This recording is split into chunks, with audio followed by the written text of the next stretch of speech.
My mind was Trevor Noah's piece that he did dealing with Joe Rogan. And I've talked to several different people, but I think you probably had the most unique take on the whole conversation about Joe Rogan, his use of the N word, and the politics behind it.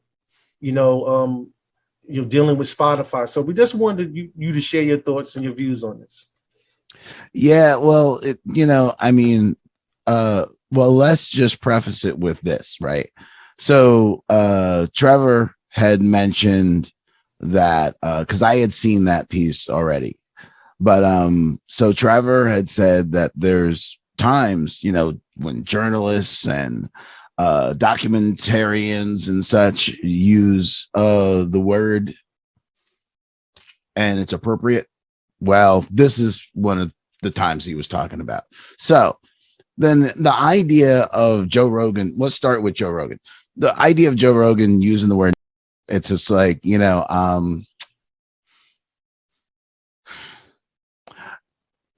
how do we, in a society where we enabled idiots like him to use the word because it's so ubiquitous in our society? Like, how do we do that? And so we have to look at the idea. It's not just the Joe Rogans. I mean, there's tons of, when I'm on the subway, the amount of ethnicities that use the word. And then there's people who've talked about the idea of reclaiming the word. We've talked about this before on the show. But to encapsulate it,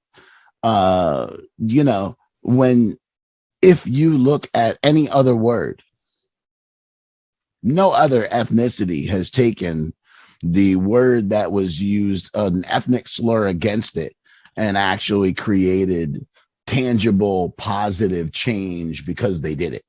Not one. You can't name one. I don't know if it's an enlightenment or illumination or just my own personal analysis. I think it's probably the latter. But I saw a wonderful interview with Sister India Ari and Brother Trevor Noah recently. And they were talking about the Joe Rogan thing, his comments, her posting of some of his comments. Also, interestingly enough, a lot of negative backlash, including going back to the old playbook of threatening her and all this kind of stuff and making nasty grams and things like that.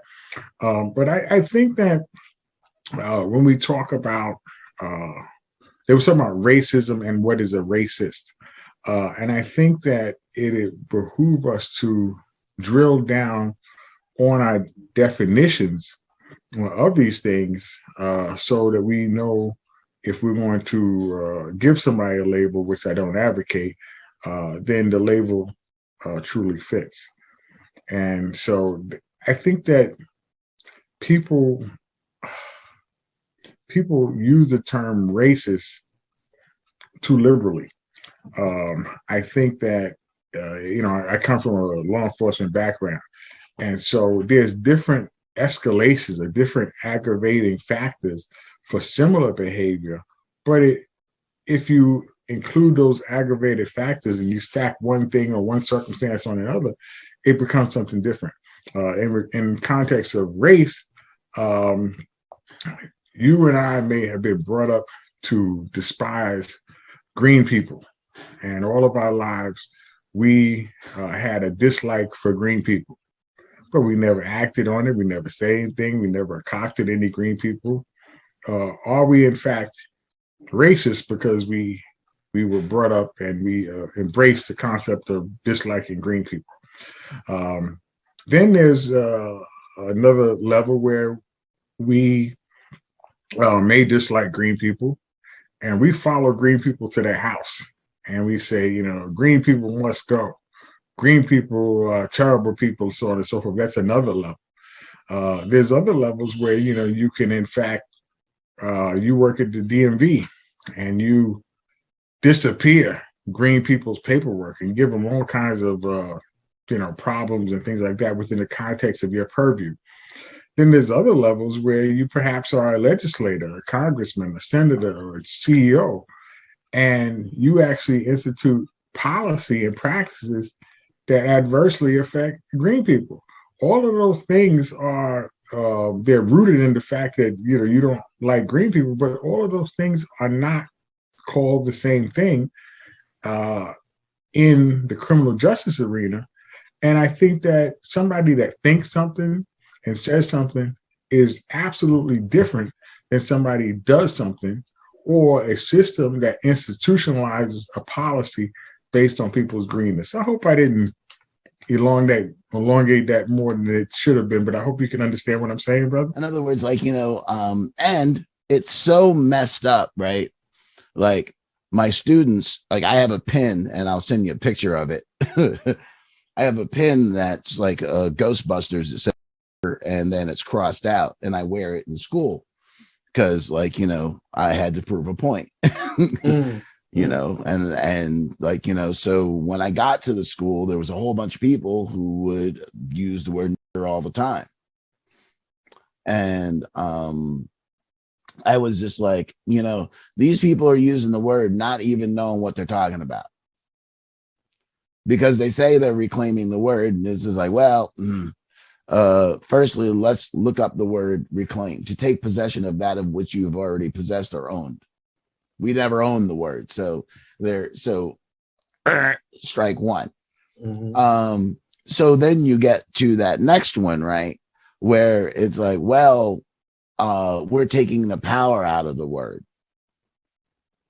Well, I argued that back when NWA broke and really that whole movement of got like going in music. And people said that then. And so, who could know the future? Well, it's been damn 40 years or 30 years now. Mm-hmm. So now that it's been 30 years, tell me what the tangible difference is. Because I could tell you what a tangible difference is. Like when I sit in a classroom where I'm 20 minutes away from where hip hop was birthed is where I teach. And so, I mean, that area didn't birth a bunch of wordsmiths. I mean, when they hit our school, which is our school is a high school, middle school. So 6th grade is our lowest grade. So when they hit our 6th grade, over 90% of them are reading multiple grades below grade level. Over 90%, multiple grades. Like meaning you're hitting our 6th grade, but you read at like a 2nd grade level.